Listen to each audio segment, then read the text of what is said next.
अब एक इंपॉर्टेंट यहाँ पर हम केस स्टडी करते हैं जो कि रिलेटेड है ड्यूरेशन ऑफ बॉन्ड के साथ और मॉडिफाइड ड्यूरेशन के साथ। तो हमें बेसिकली यहाँ पर ड्यूरेशन ऑफ बॉन्ड और मॉडिफाइड ड्यूरेशन जो है वो कैलकुलेट करना है। तो दोनों का मीनिंग मैंने आपको अच्छे तरीके से समझा दिया।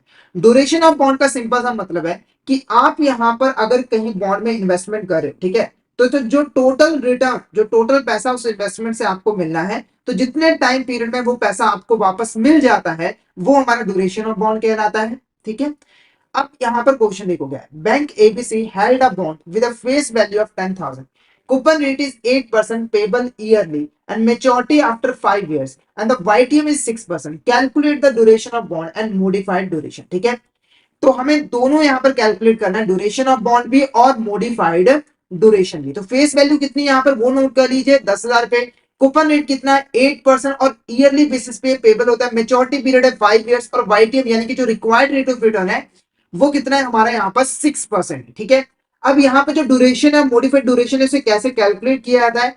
तो ड्यूरेशन को कैलकुलेट करने का हमारा फॉर्मूला क्या होता है, sigma present value into T divided by sigma of present value. ठीक है, अब ये कैसे कैलकुलेट होगा? सबसे पहले देखो जो कैश इनफ्लो आपको होंगे, जैसे आपने 10,000 पे यहाँ पर इन्वेस्टमेंट किया है और आपको 8% का यहाँ पर रिटर्न मिलता है, आपको यहाँ पर 8% का जो है वो रिटर्न मिलता है। ठीक है, यानी कि आपको 10,000 के ऊपर 8% यानी कि 800 रुपए कैश इनफ्लो होगा।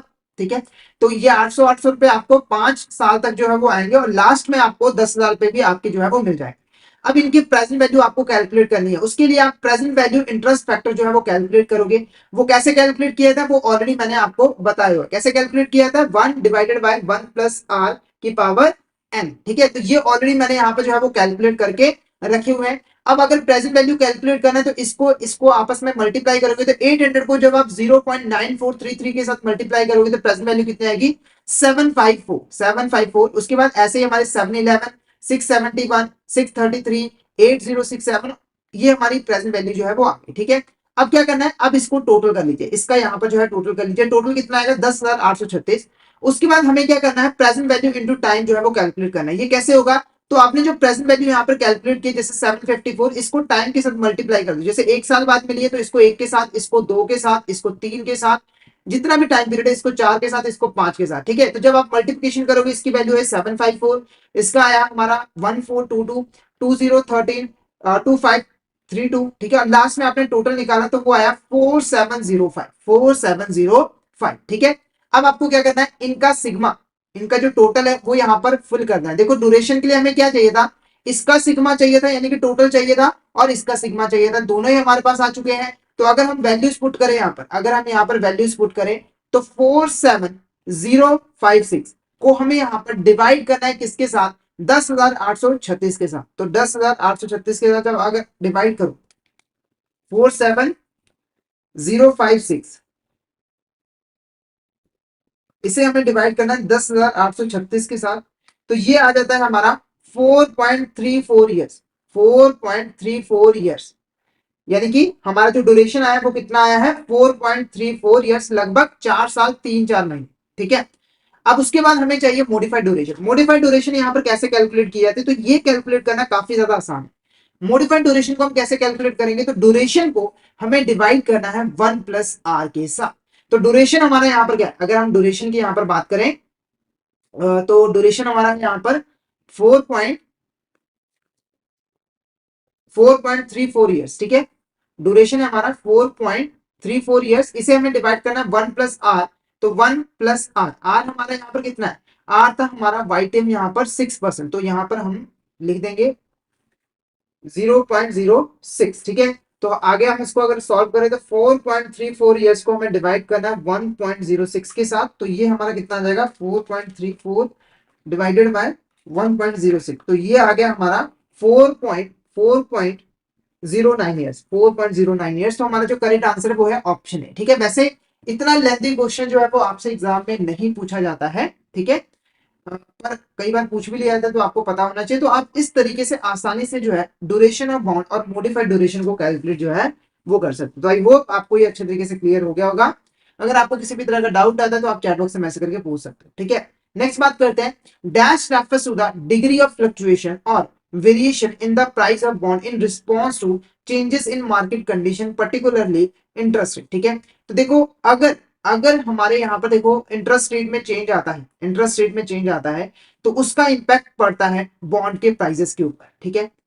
तो इंटरेस्ट रेट में चेंज आने की वजह से हमारे बॉन्ड के प्राइसेस में किस लेवल तक फ्लक्चुएशंस होता है उसको हम क्या कहते हैं, मतलब यहाँ पर एग्जैक्ट कि अगर मान के चलो बॉन्ड के प्राइसेस जो हमारे इंटरेस्ट रेट है उसमें 1% का चेंज आया है, तो इसकी वजह से हमारे जो प्राइसेस है बॉन्ड के उसमें कितने परसेंट का चेंज आया है, इसको हम यहाँ पर क्या कहेंगे, bond duration, bond yield, bond credit rating या फिर बॉन्ड प्राइस वोटालिटी। तो फटाफट से इसका आंसर बता दीजिए, इसका आंसर आपको क्या लगे, क्या होगा इसका करेक्ट आंसर।